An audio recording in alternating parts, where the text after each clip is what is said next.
There we go. All right. Nice.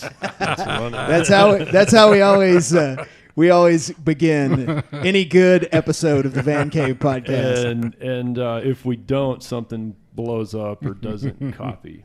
So, Tim, you'll be happy to know I am, like you've told me and other people have told me, I'm taking better care of my channel and responding to questions and all that. And suggestions, and they've come in to the point it's almost an episode. Well, good.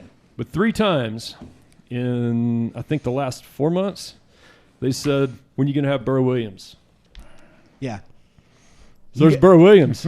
Burr Williams is here. You say his name 3 times and he pops up. Burr Williams is a West Texas legend. I've been hearing about Burr Williams literally since I was in high school. I had a teacher who constantly talked about Burr Williams. Yep. And so it's nice to finally kind of sit down, and you have some previous relationship with a radio station that I occasionally do a bunch of work for, and our paths are always almost crossing here and there, but rarely ever do in person, even though we have a lot of the same interests. So it's really great to have you here. And it's a small world, like we were talking about. You know my son, and you know somebody that works with my wife, and it's a small town. It is indeed a small town and a small world. But, it's kind of one of those deals where the longer you stick around a place, it's inevitable that you become acquainted with more people, and you realize that it's just a small world in general. Well, I'm an old fart though. When I was born here in 1954, there was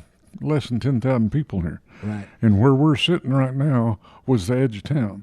The closest or the furthest northwest building at the time, I think, was San Jacinto. Mm-hmm. And I was born at the corner of Midkiff and Neely, where the Unitarian Church is now. Yeah. I live Lutheran Church. Yeah, I live just a couple blocks from there. Yeah. Well, that was at one time a concrete block house my dad and uncle built in the 40s.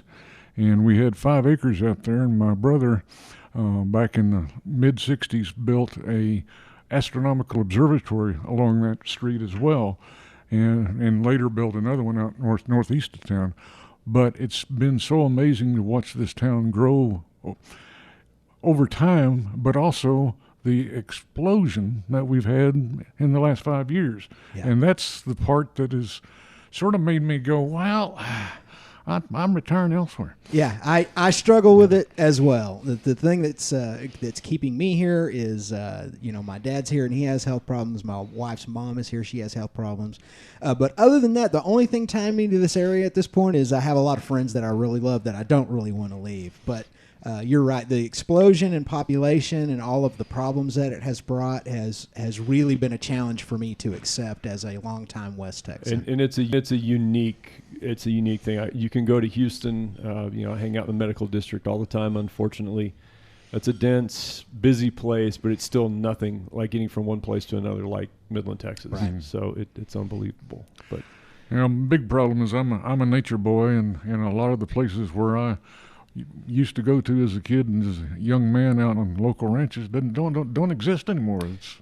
That's what we were. That came up before. I grew up on the edge of a cotton field, and when we moved again, it was further out in the country, and I spent a lot of times just stomping around out in the desert, and it's amazing how much of that's just not there. Right. Yeah. This is where I grew up, out south of town in South Midland County. It's just fundamentally different than it used to be. All the places we used to go adventure and go, just the stuff that you did, riding mini bikes, or just, you used to be able to take a rifle or a shotgun and just walk a couple of miles out into the middle of nowhere and have fun. And that even out there in that rural area, my dad's house is still there. It's not the same anymore. Yeah. Now that you mention it, we were charting airplane crashes in Midland County, and I plotted there were 3 that in the 80s were out in the middle of nowhere, and now you can drive up to them on a lease road. Mm-hmm. Yeah, it's just all all right there. Yeah, you did one on your other YouTube channel, didn't you? Go out on your KLR and visit one of those. Yeah, I didn't. I didn't get the audio, but yeah, that one is probably under. There's probably P38 wreckage under one of the holes at Midland Country Club. Wow. Oh, So, wow. Yeah. We're thinking about, I was talking to Mike Montalvo. I think I'm going to do a full episode on that one. It's kind of, and what's interesting, I mean, it's a very upfront plane crash, but there's a lot of cool Midland history in there. And I've always been really interested in Midland's military history. And you don't think about it, but we do have a really rich history, especially, Big time. Army, Air Forces and all that. When you consider our history here, the 30s was the beginning of the big oil boom times. And for example, people like the big band players would be in the bar in Rankin, Texas. Oh, yeah. Yeah. Much less being here. And here in Midland on the 4th of July rodeo parade, you'd have somebody like Bob Hope leading the parade, because this was where everybody came to invest the money in the late 30s and also during World War II. And you're right about World War II. We had 11 training bases within 150 miles. Yep. And so no matter what time of day, you looked up and you would see some form of plane, usually a bomber, because that's what was closest to here, flying around, people training. You go up on 1788 up to, there's a little roadside sign that says Fasken, Town of Fasken or whatever. Mm-hmm. If you go out in the pasture there, if you get permission, then you'll find several different designs of things like battleships still laying out in the dirt. Bomber targets. Yeah, bomber targets. I have the a copy of the most detailed target map of West Texas. All right. Matt has them all. It's a Google Earth map and KMZ file. And first time I loaded it, I was astounded. I was like, I had no idea there were this many bomb targets out here. That was I can't remember. Memory fails me of why it was done. It was a study, and I think it was a UXO unexploded ordnance. Mm-hmm. But there wasn't a lot of hot ordnance dropped. But so much of it was just sand bombs. There were, in fact, my birdhouse is sand bomb. It's one of them. It's 100-pound that they filled with sand or concrete or whatever. So we had Midland Army Airfield, which is now Midland International. We had Pyote. Well, and also, a lot of people don't remember it, Air Park. And Air Park was an auxiliary. That's right. Pyote.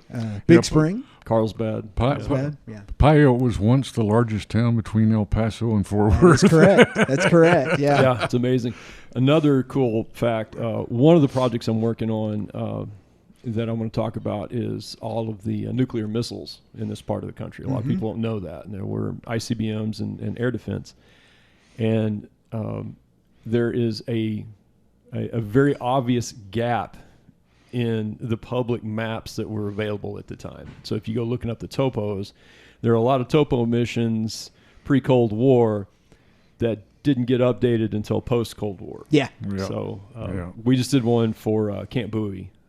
Up there, we're going to go do some metal detecting at Camp Bowie. Yeah. And there's a big gap in there where the government didn't want you to know. But we are very glad to have you, Burr. And you've done a lot of public work, and most of your radio and stuff like that has been question and answer. People want to talk about things.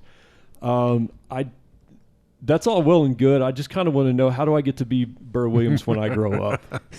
Because I understand you have a very, like I said, your family's been here a long time. How did all that come to pass? Well, there's a couple of different places I can start. My great-great-grandfather was a missionary to the Seminole Indians in Oklahoma in the 1840s. And so the first 3 generations of my family were involved with the Seminoles.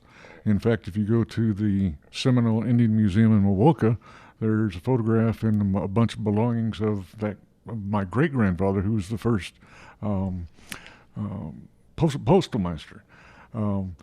But my granddad, my father's dad, was a cowboy, and he got into the idea that he could run West Texas cattle on Seminole Indian land, and he worked out a deal with the Seminoles. And so he'd come down here and he'd talk to some of the early day big ranchers like Shannon and then others, and get a herd and take it up to Oklahoma and winter it, and then take it on to Kansas City. And this is late 1890s, early 1900s. And then things got a little bit hairy, thanks to railroad trains and things like that. That market changed. And so he ended up moving up to Canada for a while, came back to Oklahoma, became the founder of the Tulsa Drillers, the hockey team. And my brother, or his brother, is somebody that is in the history books on NHL stuff. Burr Williams is. Oh, wow. You Google Burr Williams, you get him. But my dad, growing up, had a disease that could have been cured by one shot of penicillin, but he ended up being handicapped. One arm was frozen, missed another leg. So he was somebody that was going to have to make a living on his mind. And so he went to OU and got a degree in paleontology, but it wasn't the bone style. It was looking at fossil rocks and looking at what's known as foraminifera, which are little tiny microscopic animals that tell you at what age you are in the rock strata. And so during World War II, because there was so much drilling going on out here, he got hired to come out here, and he and another fellow set up a place called Paleontological Laboratories and did that sort of work for the next 40 or 50 years. Oftentimes it would be one of these deals where an oil company would come in to call him up and, I want to come by your house at 10 o'clock tonight. I've got a hot shot deal here don't want you to tell anybody about. And so it'd be this wildcat sort of thing that they wanted to lock down. Now my mom met my dad up at OU and moved down here with him. And when she moved down here, she had gotten into watching birds. And she discovered that there was a little bird called the Cassin sparrow that had never ever been studied. And where we lived out in the country, corner of Midkiff and Neely, back then was 2 miles out of town, there was a bunch of them nesting. And so she started studying them, and she was hired on by Arthur C. Bent to write the chapter in the life histories of American birds. And so I was her bird dog as a 4, 5, 6, 7-year-old.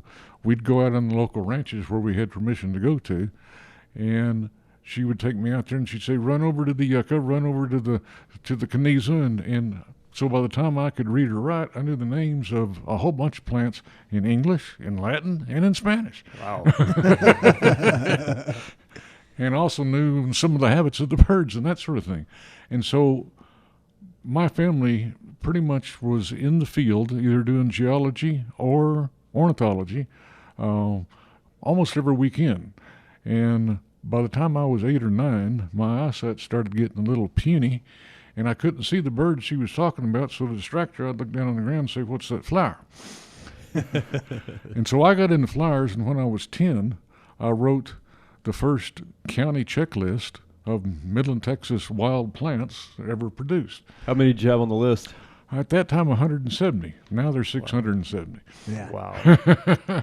That's pretty amazing. I did a video not too long ago on my YouTube channel where I went around in early spring, maybe a little too early, but I was looking at some of the really early blooming prairie flowers, and it was really, really interesting to me to see how many different purple flowers are. From a distance, you look out and you see these prairie flowers that are purple, but when you really look at them closely, man, there's several different kinds of these. The yellow ones especially, there are just all these different kinds. Well, you look at them from a distance and you think to yourself, those are all the same. But when you really, really get close to them, they look different, they grow differently, they grow in different types of soil sometimes, and they even smell different. Yeah, absolutely.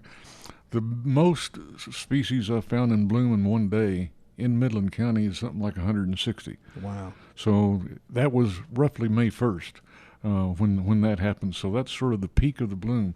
This time of year, if we've had the rain, there'll be pretty good flowers. In fact, in some pastures now, you'll see miles and miles of sunflowers and things like that. But the diversity is not nearly as big in the fall.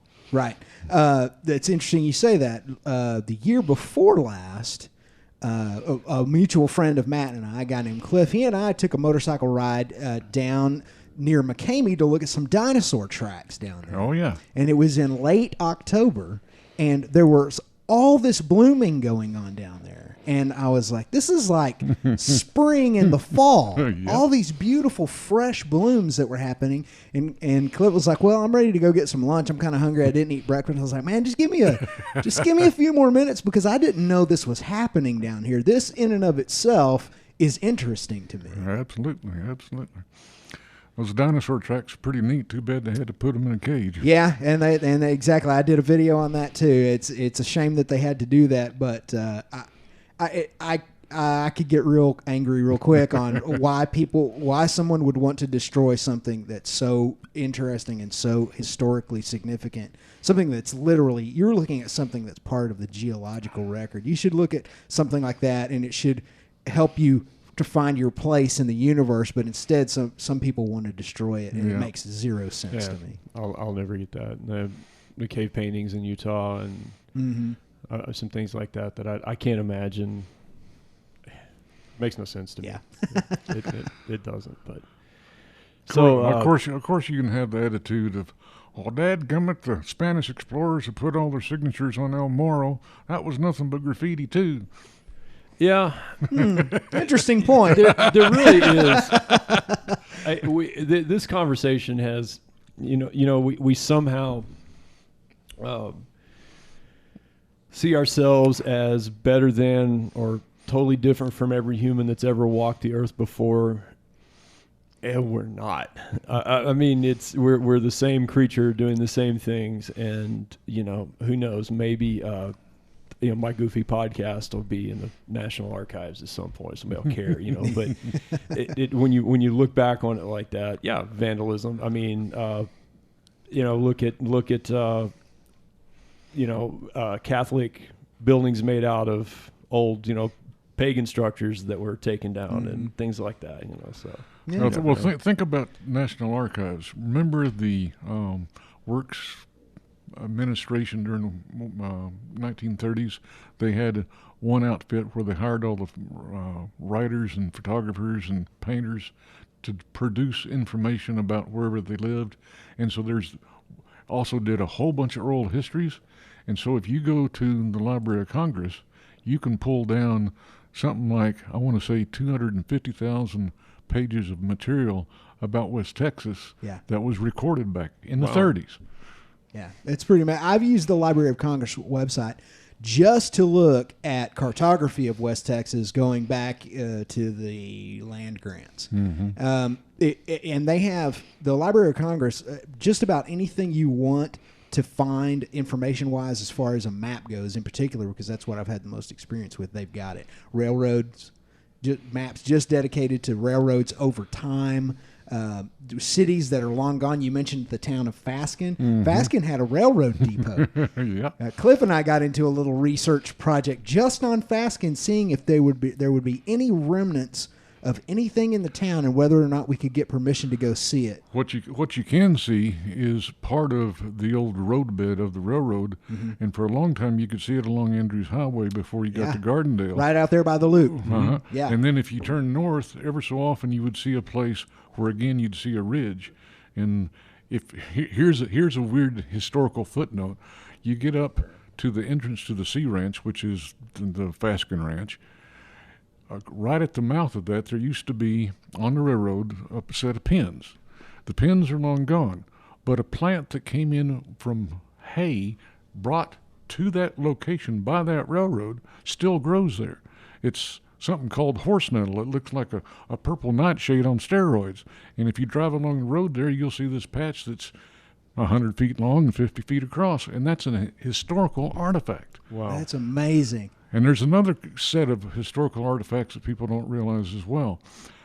Somebody just sent me a picture this morning, picture of a mountain laurel, sort of a popular plant in landscapes around here, but it's native down south of us quite a ways. But this fella ranches over at Colorado City, and he said, I found a mountain laurel. And it was at a place where there was a lot of burnt rock, a bunch of chipped flint, things like that. But he said, I could not find any fairly new points or anything like that. All the stuff was 4,000, 5,000 years old. And the deal is mountain laurel is one of those plants that if the druggies knew about, they would utilize. There's a special way to use it, but most of the time, if you try to use it, it kills you. Yeah. But if you use it right, you're drunk for 3 days. But anyway, that was used by the shamans as a way to figure out how to cure somebody and that sort of thing. And so not only on this guy's ranch, but on another ranch near Big Spring, also near a spring, here's some more mountain laurels. And you keep finding anomalies like that, plants way out of range. For example, pecans go down to Sterling City, and they're along the Concho River, and they go all the way to the coast. But if you go onto the Pecos, do you expect to see a pecan? No. But if you go down south to Sheffield and you go onto what's the name of the canyon? Right now I can't think of the name of the canyon, but it starts with the G. It's on south of the place where the Nature Conservancy has their place. But you go to the spring that's now dried, but there are 3 pecans that are bigger around than this table and stand probably 100 feet tall. They're huge. Wow. Along with the desert walnut, which is the biggest I've ever seen.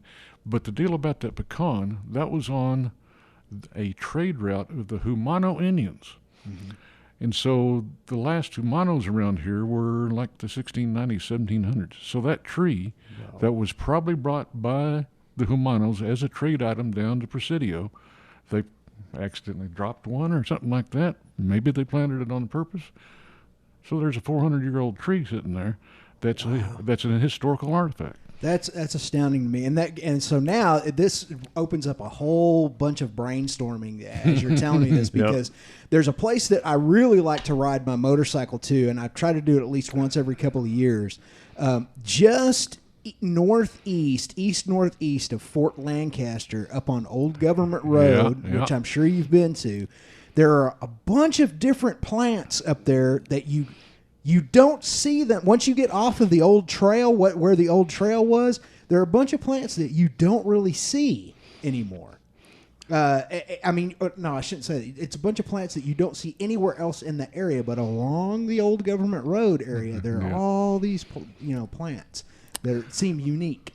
That's sort of interesting. You mentioned Lancaster Hill. That's pretty famous for having a couple of fairly rare plants, but it's also a place where is the westernmost range or northernmost range of several species of birds to nest. Okay. And it's got this reputation among biologists as being a fascinating place to stop and spend some time, try to find, some of these rarities.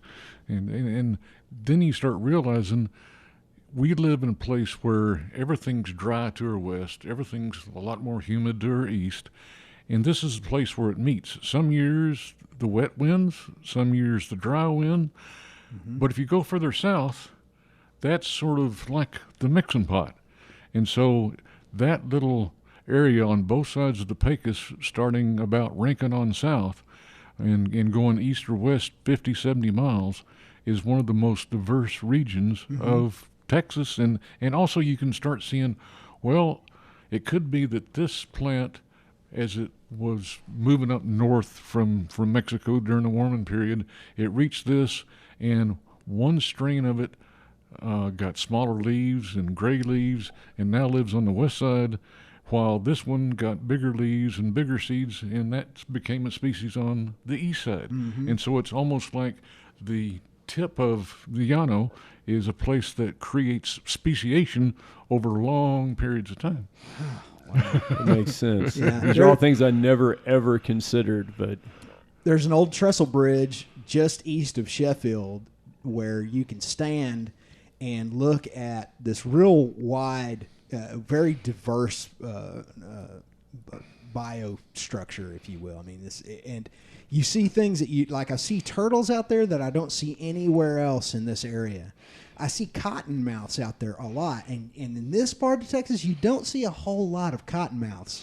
So that really is a neat area because, like you said, it's kind of you're kind of between the sort of the Great Plains of West Texas. At the end of the end of the Llano Estacado, but then you're kind of moving into what is kind of the very, very beginnings of the hill country, as you move towards San Angelo and then further south. So that's really interesting. I hadn't actually thought of it like that before. And that's also got some interesting history. That's where 3 fellows won their Medal of Honor. 3 black guys, black Seminoles.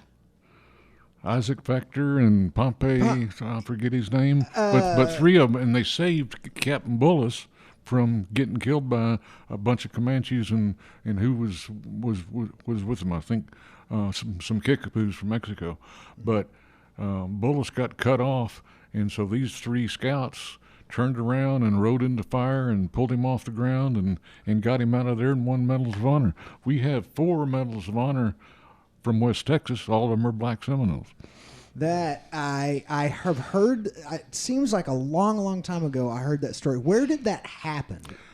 If I'm correct, it's about 5 miles, 6 miles south of the bridge across the Pecos there at Fort Lancaster. And if you go down on the east side, you'll go on a road that's public for 10 or so miles, but you'll come to a place where the road comes fairly close to the river, and across the river is a real bunch of dense oak and that sort of thing, and a cliff that's probably 100 foot tall. And supposedly it was in that area. Okay. Wow. Now, Fort Stockton, that was our biggest Indian War era Army fort, right? Yeah, pretty much. The Fort Concho had a big base. Fort Davis was pretty big, but Fort Stockton, for proximity to Midland, I would say. Yeah, without a doubt. And Fort Lancaster was only manned for, I want to say 3 or 4 years. It was Chadbourne was short too, right? Yeah. Fort Lancaster got tied up in, kind of, when the Civil War broke out. Yeah. Fort Lancaster kind of became a point of contention. Who's in the Union and who's in the Confederacy, and who owns this, and what are we going to do with it? And it turned into kind of a cluster. And so, like Burr said, it was just a few years that it was an active fort, and it fell into ruins. And those ruins actually are still out there today. Yeah, and they're very interesting in and of themselves. Yeah. Yeah, I think. What did I say? It's Chadbourne that's by Oak Creek, right? Yeah. Yeah. Mm-hmm. That one, I didn't know till very recently the size of the museum they have there. I got to go check that out. Well, that rancher there has done one of the most amazing things. I first met him probably over 20 years ago when he barely started putting together some of the old structures, but he was finding so many artifacts and getting attention from various folks. He got this huge donation from the Phelps Dodge Foundation to put together that museum, and that's been one of the really cool things to watch an individual, not the government, put together a really fine educational institution. It's like so many other things that are done by nonprofits and individuals.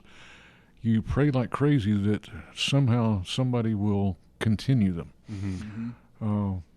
I'm getting old enough now. I'm going, okay, what's the transition for all sorts of things that I've supported over the years that I now look at and go, there hadn't been, anybody that's really known what to do with that since the director left.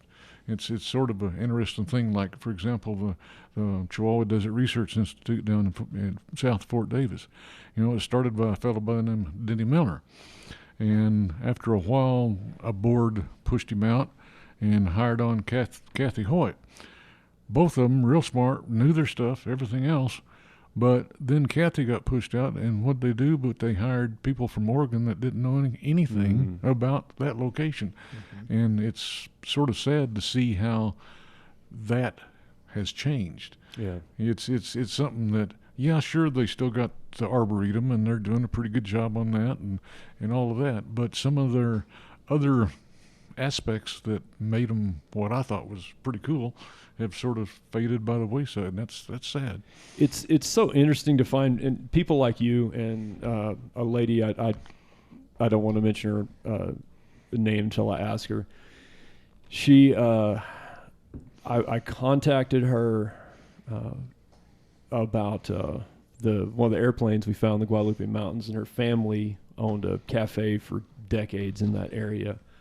and she is so invested in that area with family and her lineage, like you. And I just wish somebody could throw some money at her if she was in better health to really keep up with that. And when you change it when it's big, and now there's money and boards and people, and like you say, you don't have people that have that emotional investment to it that we need. That's not the old owner of the Nickel Creek Cafe.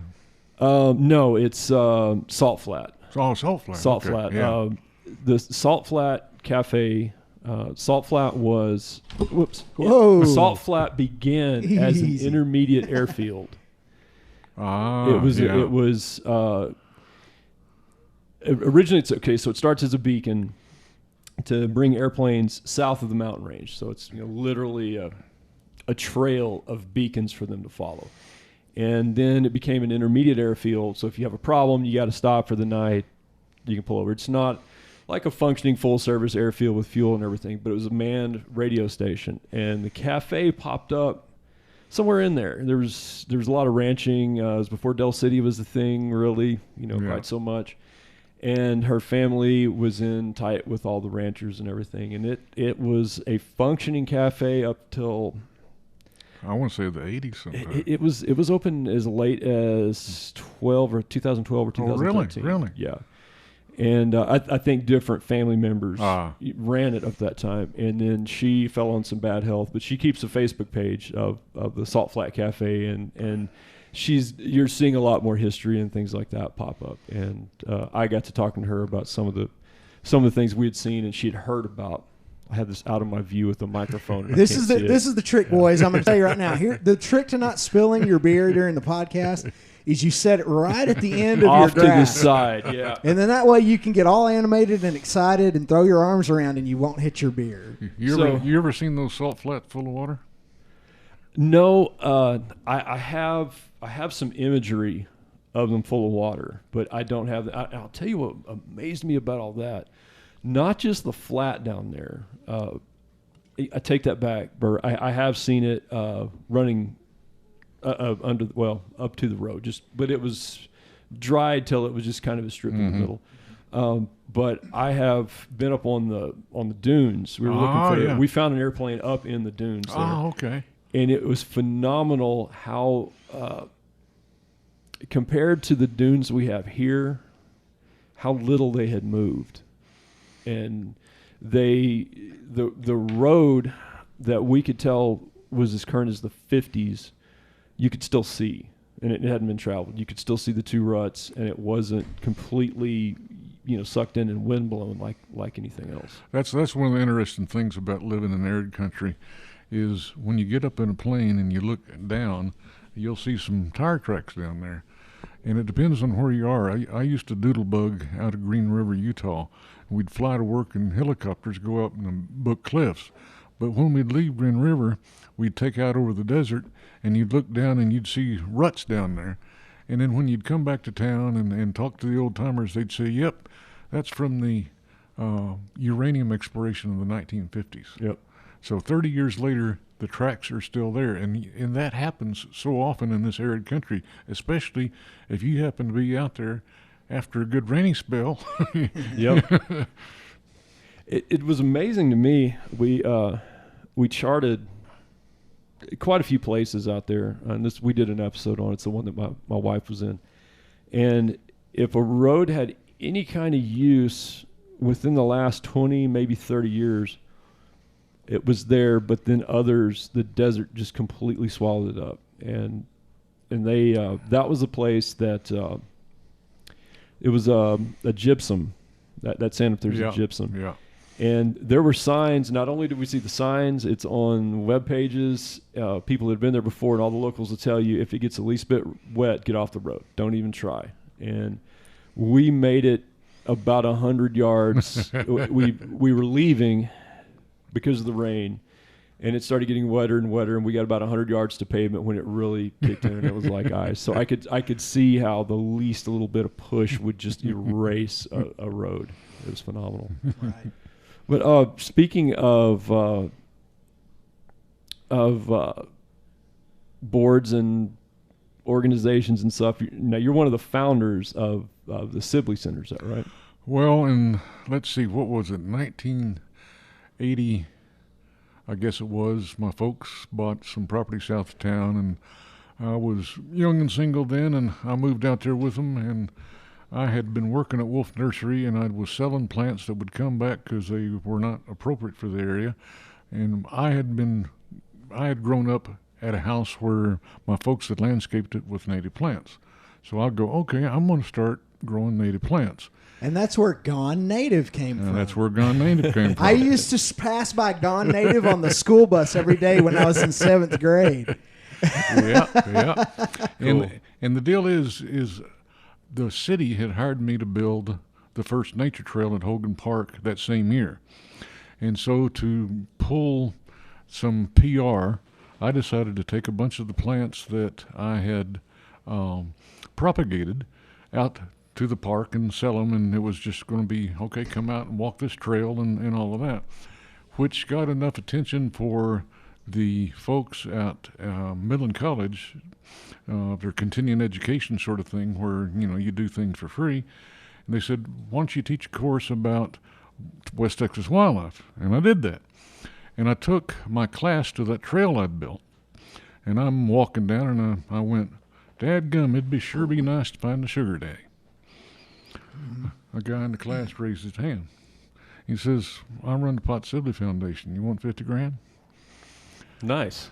And so I went to Dick Hagglestein of the Soil Conservation Service because I knew they were a little fingertip of the state government and could be a 401(c) immediately, and said, I got $50,000 for a building, and he'll give another $50,000 if we can match it.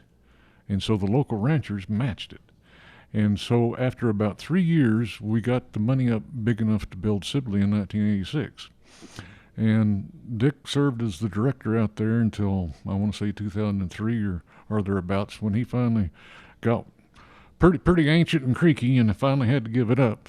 And that's when the Soil and Water Conservation District looked at me and said, since Dick's not here anymore, we don't want to be either. And so I went, oh my gosh, what do I do? And so I went to the Pot Sibley Foundation, the guy that ran it, and I said, what do I do? And he says, I'll get you another 501(c)(3), and you can start up and get your own board and all of that. And so from 2004 until 2013, I was the director out there. And it was sort of interesting. My board that I had, I realized they sort of found into a trap that a number of boards do. Let's go for show. Yeah. And so they raised $1 million to expand Sibley and do some more on the trails and things like that. And over time, sort of somewhat changed the mission and that sort of thing. And me and them sort of went our separate ways because it was something that I didn't quite identify with anymore. Right. And so, you know, I've been retired, farting around ever since. I understand a lot of things go that way. Good, bad, indifferent. That's just somebody says, you know, I saw a place in Dallas and they did this really cool thing. We should try that here. Yeah. Little Dallas syndrome has been Midland's problem for a long time. Yeah. Well, I have always been interested in the history of West Texas. Deeply interested in it. I think that history is one of the things that's most important for us to stay in touch with. And local people and people who, you know, indigenous is the wrong word, but I'm a native West Texan. I was born in West Texas. I've lived here all my life. I went to school. I went to college in West Texas, and I'm proud of that. And I want its all the facets of its history to be respected and preserved. One of the things, going back to the struggle of the influx of people, is that a lot of these people have, not only do they have zero knowledge of the history of some of the things they're walking through, they don't care about it. Yeah, it's just a desert. That's a tough pill to swallow, man. That's really tough for me at times. when you come here, knowing that you're here because this is the best place to make money, and you're going to work 90-hour weeks and make your $100,000 a year like so many people do in the oil field. Yeah. I mean, you're here to get it while you can and get out. I'm met quite a few people over the years that I'm going to work here 5 years, I'm going to work here 10 years, and then I'm going to go back to my little town in East Texas and open up a store and live my life. Yeah. Or Mississippi or Alabama, right. Or the Rust Belt. Yeah, that is true, and there's not anything inherently wrong with that. But I feel like, in a way, what has for a long time been sort of the West Texas demeanor, the West Texas culture, the West Texas reverence for where we are, it gets trampled on in the process. Well, if I think the ranching heritage is where we get a lot of that, and we get sort of the laconic West Texan. Well, that's what you do. You have this sort of attitude of, okay, you get the job done. Anybody you meet is somebody that you might have to help or could help you. Because driving down the highway 30 years ago, you might not see anybody for 4 hours, and so you darn were happy to see somebody. That sort of atmosphere is long gone. Now with the oil company, the thing, or the oil business, the thing that sort of surprises me, and it's sort of a shame, is I think there ought to be more attention paid to how each of the oil fields developed. Can you tell me when Sprayberry became an oil field? Can you tell me when Franklin City? There are so many oil fields that were created at very specific times, and created even company towns and things like that, which are no longer there, like Midkiff. Franklin City was another one. Yeah. I've been through the ruins of Franklin City. Yeah. So that's true. Those things have their own, and into New Mexico too. Bennett, New Mexico was another one. That city existed because of the oil industry, and it was more than a camp town, but it was that little bitty town was made because the oil field workers needed a place to live. And there's so many parallels between now and back then. So many people back then were living in tents, even in the winter. And what do people do now? Live in their RV. Right. Well, my grandfather was a tool pusher. He passed away in 1970. And in that era, we joked that all of the birthplaces of all the kids are scattered out in West Texas and Southeast New Mexico. One was born in Truth or Consequences, New Mexico, or what is now. Google that, folks. That's an interesting story. There's a town, Truth or Consequences, New Mexico. But before that, and that had to do with technology, because of how long this, and correct me if I'm wrong, this had to do with how long it took to drill a well back in the time. So cable to a rig, thud, and now we go down to 20,000 feet in 8 days. Right, and they'll work. You can live in town in your RV or wherever and drive out and stay a shift of a few hours or a few days, and stay in a mobile home there, and then come home. So you had the communities that you had the camps and the offset towns, and then it sort of moved to the bigger towns, the Clarendons and the places like that, and then down to where now you're in your Midlands and your Odessas and your Pegasus and that sort of thing. And you drive around Midland, Odessa, and you look over there and you see this old house, and you realize it's a camp house that was brought here from one of those towns that no longer exist. It was bought for $100 and put on a truck and somebody bought it and lived it and it's still living in it. Just north of the South Side Walmart, a couple of blocks. Those are all old houses, and I used to know where they came from. They were camp houses. Yeah. Well, at one point, a guy came in and Midland, of course, one of the things that kind of sucks about Midland is that they have a long history of tearing down their courthouses. Oh yeah. The second Midland courthouse was a sandstone courthouse, and it was quarried in Barstow. Mm-hmm. Well, they were going to tear it down, and a guy came along and said, "Man, I want that sandstone." And they said, "Hey, if you'll haul it off, we'll sell it to you for $1." And built 2 houses in Colorado Street, and also built a whole bunch of fences over there on Wall Street. Exactly, yep. And some of that stuff is still there. The houses right across catty corner from the police station are still there. Yeah, one of them is. One of the. That's right. Isn't there a building just south of the sheriff's office? It's like a shop storefront type building. Was that red? Reddish sandstone. Red sandstone. Yeah. Yeah. Oh, there's one I forget what street it is. Just south of the sheriff's office, a couple blocks. A lot of the buildings that you see in general in West Texas, across the area going as far east as San Angelo, that sandstone, if you see those old sandstone buildings, chances are that came from those quarries at Barstow. Yeah. You can get on Google Earth and you can look at that old quarry and just how much sandstone they took out of it. It's a lot of sandstone. And I've heard a rumor that it's being worked again to some degree. Really? Yeah. That would be great. And I think possibly just because of the historical aspect. Mm-hmm. It's like, another house that is of that has got a lot of that is the house in Big Spring, the Potton House that was the railroad chiefs back in the 1880s, 1890s. Oh, yeah, right down there right during the UP yard. I know exactly where that is. Yeah. Okay. Yeah. Yeah, we do have a rough time with courthouses. We do. The one that the court is in now will be real tough to tear down compared to the other ones. Yeah, but, that one still has a lot of growing room though. So that was sort of an interesting deal though. If I recollect, it was sold to a Seattle investor for something like $1.5 million or $2 million, and a year or so later he turned around and sold it to the county for $6 million. Yeah, there was the Children's Advocacy Center was, I think, on the 10th floor. There was an oil company under them and something above them. And this is when I was an investigator, and it was being held on to as cheaply as possible.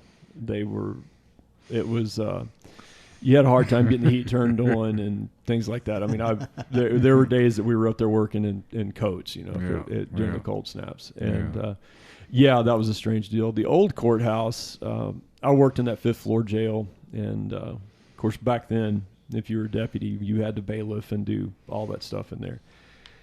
And, one of the reasons I would never go into public administration outside of law enforcement is I couldn't handle the complaining. The bill that the public would have been laid on to restore that place or to get it where it was just serviceable would have been astronomical. Yeah. And a lot of it had to do with that slapping that jail on the 5th floor. Mm-hmm. That was a nightmare.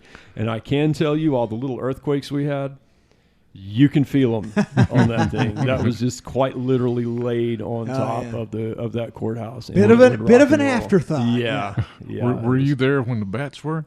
Oh yeah. The bats were a rolling thing. They would get out every once in a while and fly around. And I remember the dispatchers, when the dispatch was in the basement, they would even get in the basement, and they had.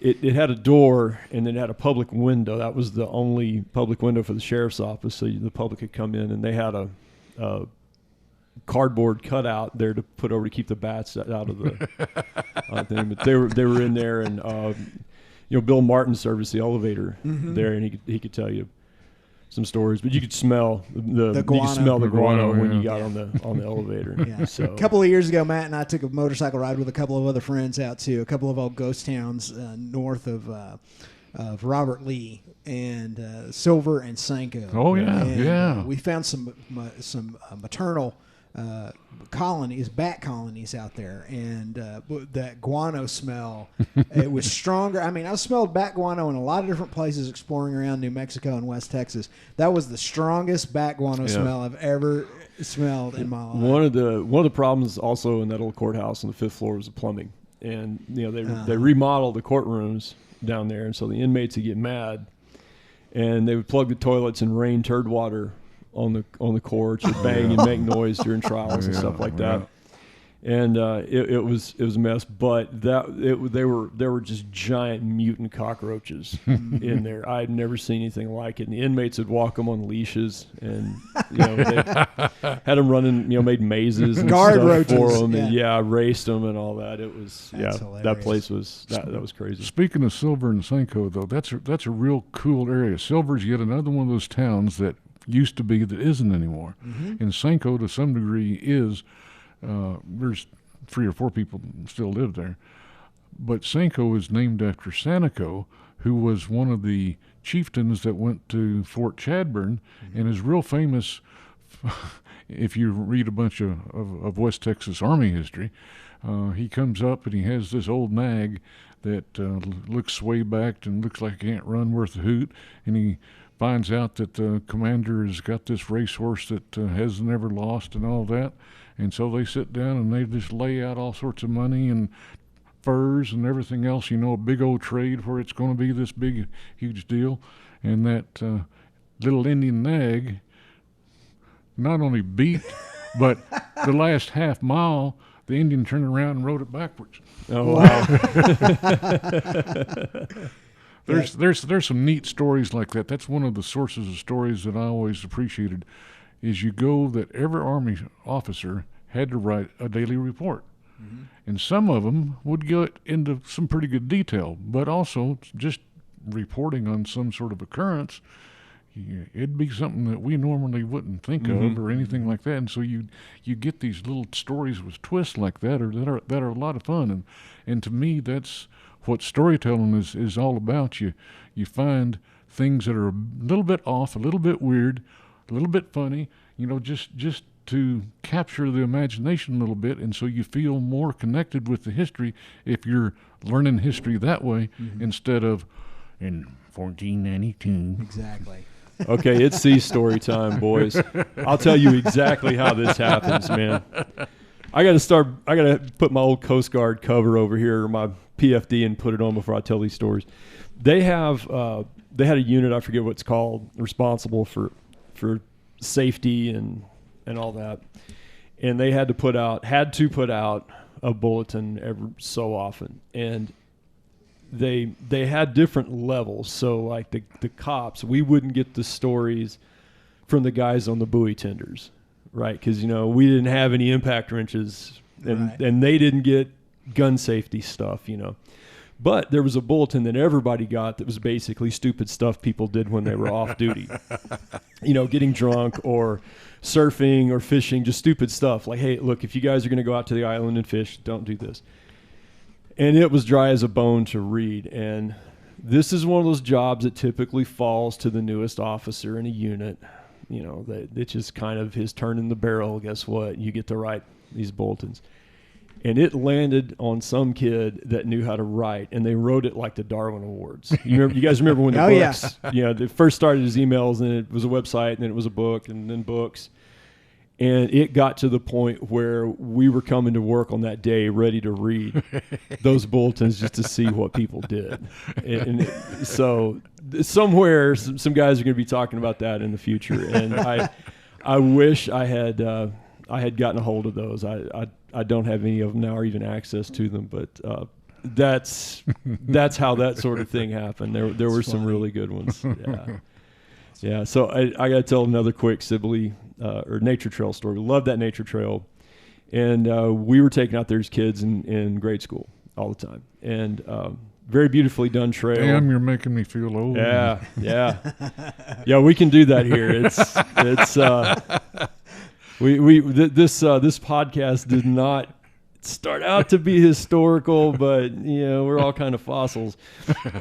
We went out there, and they would load us up in buses, and this is not as funny as the black college student telling the story about picking cotton. I'll tell you right now, this is not that one. If you guys have not seen that on the internet, it's have funny. To look that up. That is one of the most hilarious things ever. This kid is a born storyteller, but we were bussed out there, and the class of 30 or something kids, and they kicked us out, and they walked us through the trail, and they walked us in groups, and you guys had the little markers and then the corresponding, and they would read it, and we would see what it was.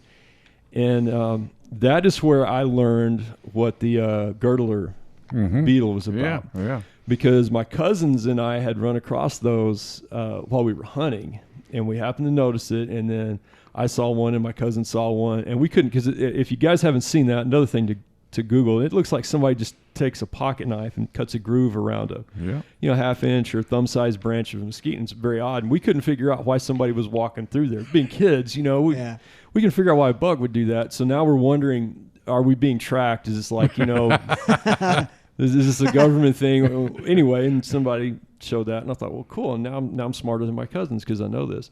But they walked us around the trail, and it was neat. I had never, as much time as I spent stomping around out in the weeds, I didn't really grasp the diversity in what was out there. So we get done. You didn't know the stories of what you were seeing. Right. Yeah. Right. I had no clue. I knew don't step on this. That stinks if you try to eat it, and that sort of thing. So when we got done, they herded us up and they took us to put us in groups, and we were going to have this big mysterious scavenger hunt. And I thought, oh man, this has got to be cool. This whole thing's been cool. I know this is cool. And they gave us each, we drew out of a hat a little piece of paper, and mine said was find 10 pieces of evidence that man was here. And everybody had a different one, like all the different groups. So we went out, and I can't remember if we got ice cream or something, if we were the first ones. And then I realized we were picking up trash. They had us all out there, whatever we were doing, picking up trash. and so whatever kid won, we're like, hey, well, that was kind of cool. And then we see them just throwing it all in the trash can out there. We're going, hey. So, but I got a lot out of it. And still, I have a picture.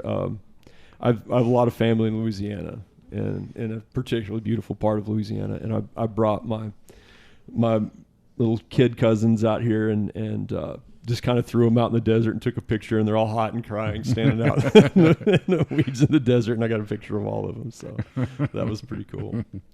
So you've worn quite a few hats, haven't you? I guess what, 4 ones that people know me from. They know me as Gone Native. They know me as Sibley. They know me as the radio guy, and also the guy that wrote the column for 14 years. That's right. Yeah. Yeah, exactly. I learned of a new one the other day I hadn't heard of, but you were a roadie for a jazz band, I think you posted on Facebook. Well, when I was going to school up in Washington State at Evergreen State College, I got to know a couple of folks, and one of them was a horn player. And he got involved with Dumi Mararare, who was a Zimbabwean who did a lot of marimba drumming and that sort of thing. And for some reason, those two joined together and formed a small band where they're playing American jazz with all sorts of African rhythms. And they got a number of gigs in Seattle, and I had moved to Seattle from Olympia and had split a house with the horn player. And so, being in my early 20s, mid 20s, you look for any way to make a buck. Yeah. And you also go, okay, I've never done this before. And so, we'd load up and put all the gear in the car and go down to the bar, and I'd sit there, and sometimes I'd even be the bouncer, the guy that said, no, you can't come in. And on off nights, oftentimes we'd be going to other places and usually listening to jazz. It was sort of weird. The late 70s for a lot of folks was rock and roll. Mm-hmm.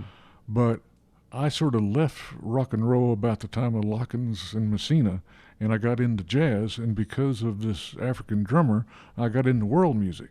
And so most of his musical connections come through those. My folks had a real great classical collection. So I've got a rather diverse musical interest. Pretty eclectic. That's the way to be, yeah. If it's got a beat and a rhythm and a melody, I like it. Doesn't matter where it's from. Right. One of the things that along those lines that I'm finding really interesting now is with the internet age and all the stuff that old farts that we gripe about like we were before the podcast that the internet age brought us, is a lot of the sort of crossbreeding of that. And if you want to see something really cool, look up a band called Songhoy Blues, Songhoy Blues. They're a West African blues band. I've seen them. They're a trio, right? They are a trio. Yeah, I've seen them. That's really good. And so I don't know how to explain it. Just listen to it. It's unlike anything you've ever heard before. It's blues, but the vocal styling is, you get the West African folk, mm-hmm. and it's even the rhythm pattern. And you even hear what turned into the Caribbean influence off of that. Yeah. You'd love it. It's some of the strangest stuff. It'll send you down a wormhole of that. I want to ask you about I was reading Carol Kay, her book. Carol Kay is like we call her the first lady of bass. Bass players consider our first. She has played for lady. everybody. Yeah. Yeah, she recorded back to the Beach Boys and TV and movies and all that. And she spent a lot of her career playing live. And something that people my age, our age, don't think about is when you go into a place now, be it a bar, be it a restaurant, any of these places that's playing music. Before there were jukeboxes and all like that, there were people playing music in those places, and there were gigs everywhere. And I've heard a few old tales of some cool places around Midland with, bands tucked off in the corner, and of course, Roy Orbison and all that came through. But that would be really interesting to find out. Lefty Frizzell over in Big Spring for years and years and years. Yeah, we went to Lefty's place. He filmed an episode on it. So, and it continued for a while because think about the Flatlanders recording an album over here in Odessa. Yeah, that's true. And Zager and Evans as well. Yeah, in the year 25 was recorded in Odessa. I worked at a recording studio for about 10 years in South Midland County called No Mountain Recording Studio. I was an engineer there.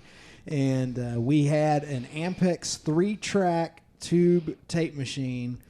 There was the tape machine that was used to record that Zager and Evans song. Oh, wow. And it sat right as you walked into the lobby of the recording studio. It sat there, and you just knew looking at it, even back in the late 80s through the 90s when I worked there, you knew that there was something to that. And everybody always asked about it when we'd have musicians come in from all over the country, Clint Black's band and on and on and on. They immediately wanted to know about that tape machine, and just more. Well, if you worked out there, you might have known a friend of mine that plays mandolin as well as bass and guitar. Fellow by the name of Laird Considine. That rings a bell. Laird's down in Terlingua now. Yeah. I got a story about Laird. All right. Yeah.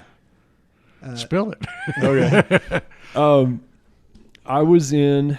I played with this was grunge. This is my grunge days, but in the grunge days, in the early '90s, late '80s, early '90s, that's when MTV Unplugged came out. So It was popular to be, a shirt off, snot slinging, heavy band, and then sit down and play acoustic stuff. And so this band I was in, we used to play at Herman's Hofbrau. That was I guess our first real brew pub that we had over at San Miguel Square. And it was the managers were some of the most interesting people in the world to hang out with. They were nuclear physicists, I could tell many stories about that place. And we would go in there, and I would show up typically early, or the other guitar player, and you'd pick out some classical stuff just sort of over the dinner crowd because they served food, and they just didn't want a lot of noise before that. And then about the time dinner was over, the band would show up, and we would play acoustic stuff to the evening. And I showed up, and the manager came up kind of hat in hand. He says, "Man, I'm really sorry." He says, "I double booked tonight." And Laird was in town. And I had not met Laird, but I hung out in Terlingua a lot and poured some roots there. My wife and I got married at the chapel in Lajitas. So okay. I've spent a lot of time in Terlingua. And I said, "Man, no problem at all." And he said, "Look, I'll give you guys this night and that night." And yeah, no problem. And it was a solid paying gig back then. That was one of the best places to play. So Laird saw me show up with gear and then leave, and he caught me outside. He goes, "Man, is there anything wrong?" I said, "No, don't worry about it." And I said, I'm totally cool with it. It just happened. And he goes, "Really, man, I can get on to my next gig." And I said, "No, you're from out of town. I want to hear you, hang out." So I took all of our gear back and called the band, and a couple of the guys were like, "Well, I got the day off, so let's go out there and hang out." So we stayed and listened to Laird for a while. So a couple of years later, I'm in Terlingua with my wife, not yet my wife. We were dating, and I took her down there, and we went caving and running around, and we were in La Kiva, little famous La Kiva. And Laird was playing, and he saw me, and he remembered me. All right. And he said, "Oh, come on up and sit in with me." And I said, "Man, I would love to." And I said, "My axe is back at the house, at my buddy's house." And I said, "We are exhausted." And I was on my way out. And I said, I'll jam with you anytime you like. I said, I can't do it tonight. He goes, "Yeah, well, we're about to close." And he said, "Come out tomorrow to Easter Egg Valley," which is a little motel kind of in the middle of town. They're having their Dutch oven dessert cook-off, and there's bands all day. And he said, "Come up there and play with me. Just bring your axe." So I did. And I showed up, and Laird came and found me. And he goes, "Come on up." And, dude, it was just total seat of your pants, you couch picking. They had a nice little stage and sound system. And I played played with Laird, and he did his set, and he left. And this other guy gets up, and I'm walking off. He goes, "Hey, kid, come here. Stick around." He says, "I don't have anybody else with me." He says, "You're pretty good." So, all right. So I sat down. And so here I am at this point in my career. I was a patrolman and was on the SWAT team and was doing all this stuff. And every single song this guy had was about getting busted, running coke, and doing time and coming back to Terlingua and all. And, it was a blast. It's one of those days I'll never forget. And we wound up yada yada yada staying in Terlingua an extra day. So, nice. And I bump into Laird. We still remember each other, and he's still around there. Ever heard his band Pinches Gringos? Yeah, Emmett Roach and all those guys. Yeah. I remember Emmett played with them. Yeah, Los Pinches Gringos del Norte. Yeah. I remember Emmett Roach, man, from back then. He was a fireman. Yeah. Yeah, he would work. He was with the fire department, and I remember going over to his house one day. I was playing in this band in high school, my high school rock band I was playing in, and he was like, "Man," the rhythm guitar player told me, "Man, there's this guy I met here in town. You would not believe the musical gear he's got at his house. His name's Emmett Roach. We got to go over there." And he wasn't kidding. That dude had everything, man. He had every guitar, every bass, every amp, every piece of signal processing equipment. And we spent several nights over at Emmett's house. He lived right on the corner of Midland Drive, and it was right across from where the Kmart used to be. Yeah. He had that little house up on that little embankment there.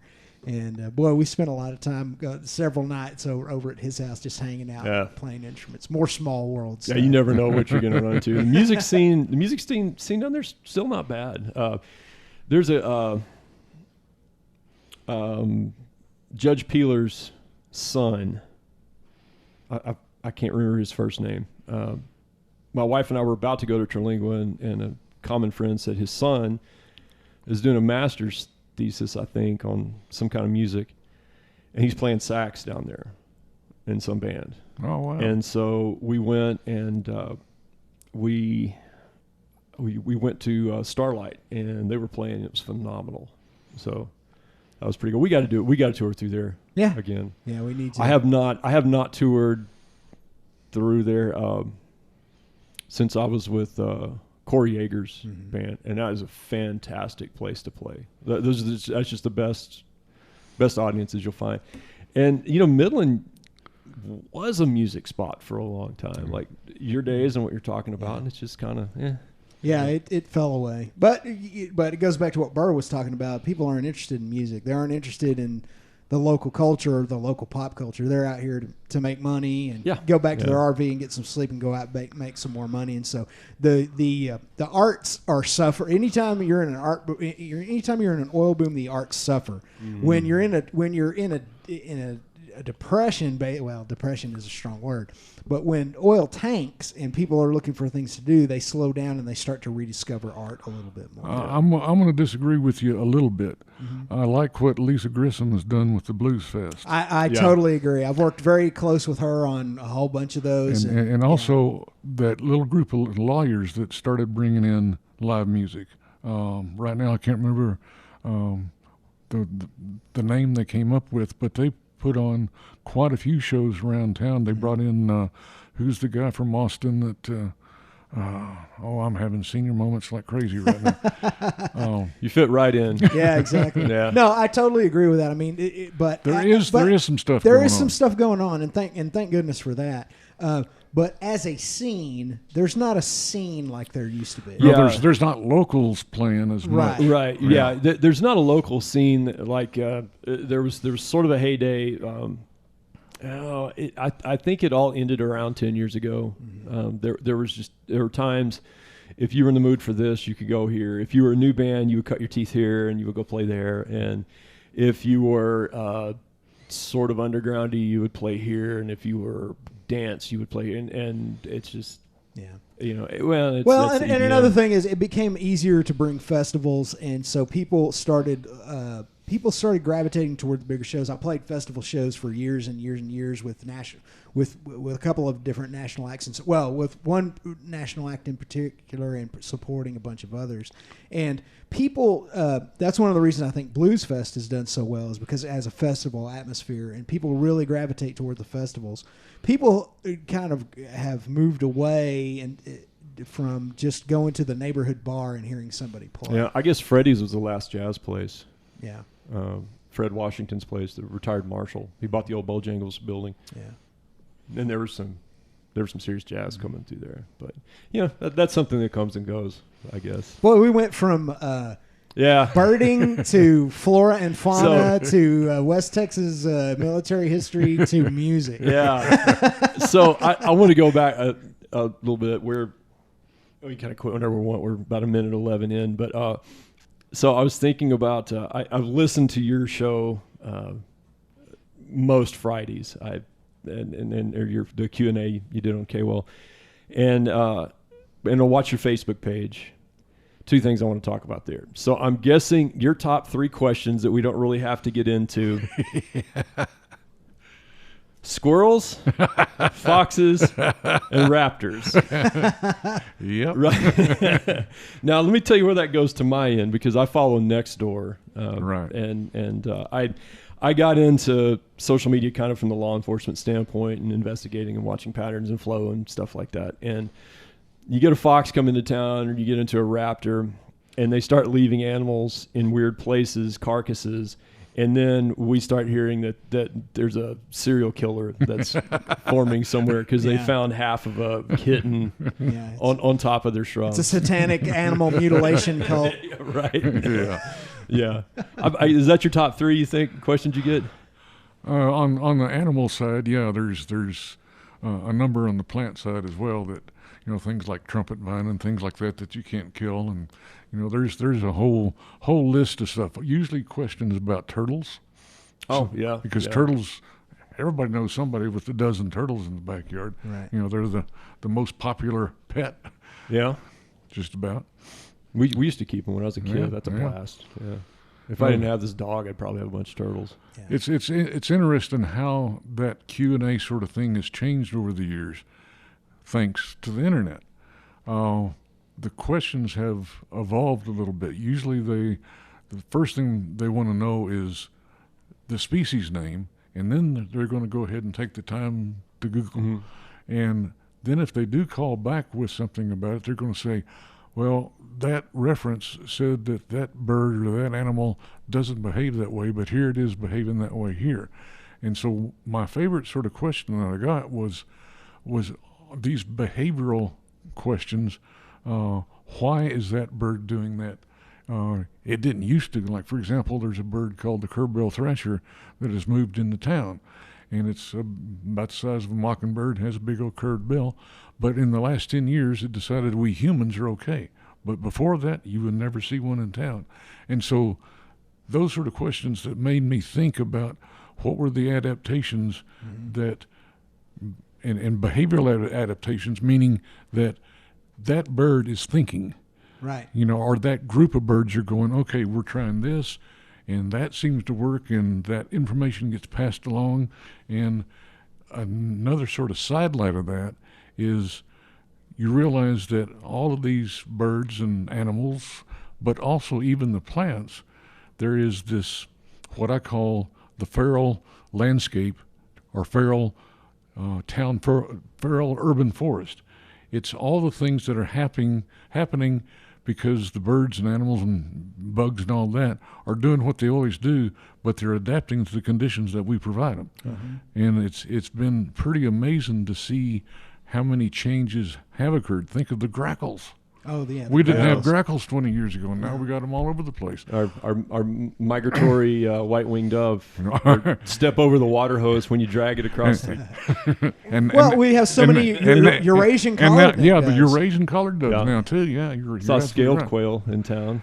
Well, it's still at the edges. I haven't seen them. I saw one, Miss Johnny Montgomery's yard. Yeah, really. I looked at him and that's the place down here with all the natives. Yeah. She's cool. I love her yard. Yeah. And I'm sitting there looking at that. And I'm like, that's a scale quail. That can't be a scale quail, but that's a scale quail. And I went to get my phone.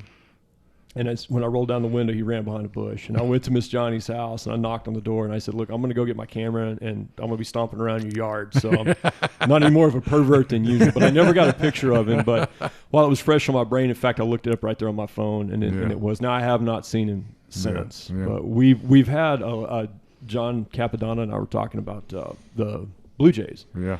And there is some Blue Jay drama in our neighborhood. It's been a blast. So. And that's something else that didn't used to live here. Yep. They moved here in the mid-'70s, and it was one of those years where there was lots of rain back east, and evidently every bit of the population reproduction survived, and so it had to go someplace. And the same thing happened with the cardinals in the 90s, and Mississippi kites came out here in the 70s. Yep. You know, the cicadas, the big old locusts, everybody call them. Yeah. They're not native here either. They came with the elm trees when the elm trees were released by the USDA in the 1920s because they were grown back east. And so when they dug up the root ball and brought it out here, they brought the cicada. Oh, okay. And they seem to be in decline now. Well, here's sort of the story on that. The cicadas did great. In fact, when I was a little kid, if you went and stood underneath the tree, you couldn't hear anybody talk. Yeah. Right. But by the late 60s, here come the Mississippi kites. And so the numbers diminished some. But then in 1980, a big, huge wasp, it's called the cicada wasp, came. And that's when the population went thud. But here's the interesting thing that's happening now. Because the cicada population went so low, the cicada wasp population also declined. And so people were talking about in the last year or two, they're again hearing more cicadas now than they did 5 years ago. And so it's that very typical natural cycle, up and down, up and down, up and down. Wow. I remember seeing that big cycle with the rabbits, too. As I worked at Eagle's Nest, the airport way out south of town. And I can remember landing out there and just hundreds of rabbits scattering. They were just everywhere. And then we started seeing Sly, the what is it, virus? I can't remember that they get. Yeah. And we would see them hit, or if we killed them, they'd have the big nodules and stuff like that on them. And we started seeing a lot of sick rabbits. And then we didn't see any. And then by the time I was a patrolman, it was tough to run very fast down 1788 because it's just solid rabbits everywhere. And that's changed quite a bit over the years too. I can remember in the 50s and 60s sometimes driving down the highways and seeing 100 rabbits in a mile. Yep. And I haven't seen that phenomenon 10 years, 15 years. Yeah. It's about that. I was in patrol from 2000 to 2005, and I can't remember specifically which year it was, but there was maybe a year, maybe two, that it was like that again. To around 2003. I remember that. Yeah. I can remember going out to do motorcycle rides late at night out on the county roads where there was nobody, and it was just rabbits. But I've noticed that, since the 70s in particular, things like rattlesnake, like you see a lot fewer rattlesnakes now, in town and out of town. And do you remember the doodlebug? We used to have doodlebugs everywhere, and you never see doodlebugs anymore. Well, in town, good old chemicals. Out in the pastures, you'll still find them underneath the mesquites and the lote bushes and stuff like that. Okay. And as far as the rattlesnakes, well, we've got a lot more people, and every one of them's going to kill every snake it sees. Yeah. True. And so I feel like, that's true. In fact, a friend of mine ranched south of Colorado City for a number of years, And he said when he was a kid, he'd get on the back of a horse and ride across the ranch and see a rattlesnake every time he did. But by the time he was finally retired and leaving the place, he would see a rattlesnake maybe 2 or 3 times a year. And I asked him why, and he said, sweet water. Yeah. Yeah. When you hire a bunch of folks, or when you ask a bunch of folks to go out and catch everything, you know, if you're, especially they do it in March, so I guess that's when the females have been impregnated but haven't given birth yet. Mm-hmm. And so you get rid of that many females that normally would have reproduced, you're going to diminish the numbers. And that brought up another whole peculiar question. By removing 50 rattlesnakes off of 150 acres, or whatever figure you want to use, how does that change the rest of the habitat? Mm-hmm. Because they aren't killing those mice and rabbits and stuff they were killing. Mm-hmm. So that means those are probably overgrazing the land because there's too many rabbits and mice. Right. And so you start playing with your mind and going, you know, everything we do is going to have some sort of effect. And for most of our existence, we haven't paid attention to that. Mm-hmm. And that's really where I think we're getting to nowadays, is we're finally realizing, you know, we play an important role of this. Somebody wrote a long time ago, said, for most of our existence, we were like babies. We lived in one place and we only knew what was right around us. And then we became teenagers. We got into the industrial world. We started inventing things and doing all this, but we didn't pay attention to how we were affecting the rest of the world. Mm-hmm. And now we're finally becoming adults because we're going, gee, we screwed up. Yeah. Or we could do this and make things so much better. And think about it. 50 years ago in Texas, there was maybe 80,000 deer. There's 500,000 now. Right. Yeah. You know, they are now on the verge of becoming actually invasive species. I heard a really interesting story today. I thought I couldn't wait to tell you about it. My wife's cousin runs a game ranch, and one of the animals they have is a scimitar oryx. Beautiful things. Yeah.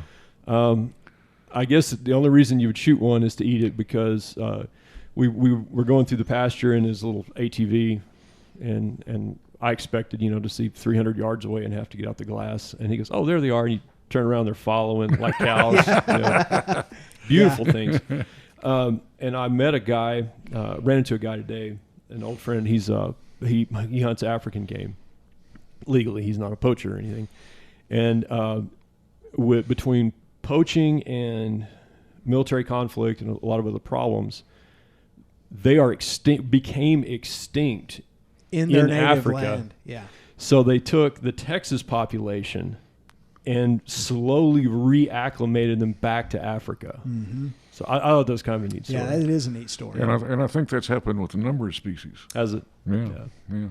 That was a fascinating trip. I saw a lot of interesting animals out there. But there was a year around the same time, I don't know if it correlates to the rabbits, we were working a lot of mule deer strikes on vehicles.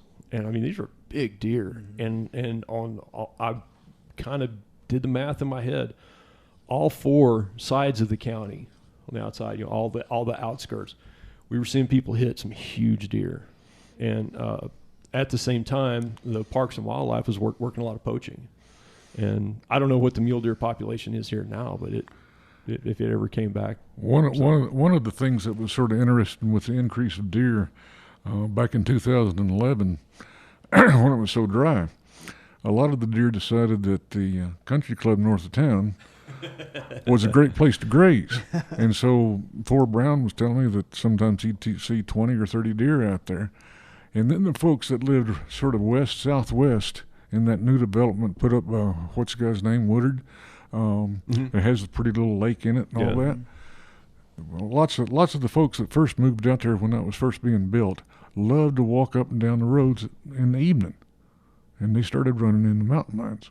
Yep. And so there was like 10 sightings of mountain lions in that neighborhood that summer because of the conditions were just right. I haven't heard of another report from a mountain lion in that area since. Makes sense. I saw 2 when I was on the street. Yeah, that's all I ever saw. They're very elusive. You know, I was thinking about, we were talking some other people about hiking and all that, and I've been a lot of places. I've been, in open salt water, diving. I've done all that stuff. The only animal that has ever chased me and attacked me has been a damn coach whip snake. Yeah, coach whips are aggressive, man. Yeah, and it was my wife and I were walking on our family's farm in Miles, Texas, and we saw the snake coming up and kept on trying coming. to bite me. Yeah, all the things. And this is more annoying than anything. Yeah, got a video of it and all that. But everything else, I've bears in the Guadalupe Mountains, and I interrupted a mountain lion fighting a feral hog. Oh wow! When I was on the streets, got a picture of that. Oh, how cool! And well, it's a bloody hog, the mountain lion left, but nothing has ever chased me but a coach whip. Feral hogs, to me, are the ones that I probably worry about the most when I run into them someplace. Yeah. If you get in between a mama and her piglets, you're in trouble, because those monsters can chow down. Oh yeah. Well, this ranch that I keep talking about, it was just a couple of weeks ago, 3 weeks ago, that we were there. They of course, it's high fenced, and they eradicated the hogs on it. They used to have to go back and do it every once in a while. And they killed the last ones that they had found, and they were big hogs and several generations of feral. And they found 4 piglets, and he had a picture of them. They were so small, he took off his jacket and put 2 in each sleeve, and they were that small.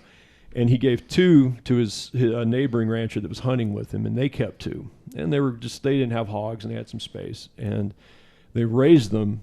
And the female that he kept turned aggressive, was attacking human females, and she turned into a bunch of sausage. The male is still alive. His name is Wilbur. I have no idea. Wilbur's back is higher than this table, and he's a pet that runs with their cows, and he'll approach you. You can feed him. And that is the strangest thing in the world, to be up close to one of those after seeing them in the field, and I've hunted them. And my family raised domestic hogs, the old big fat lard hogs, and just the difference in those 2 animals. And he doesn't act anything like a feral, but he has all of the features. He has that appearance. He has the coat and the skin, and that weird long skull and the giant tusks and everything that they have. I mean, you could tell that guy's built for a purpose. And also, if you scratch his back with a stick, he'll fall asleep. But that's another thing. So, but yeah, that's amazing. A lot of ferals up here. Well, gentlemen, we can stick a fork in it if we're ready. This was awesome. We are.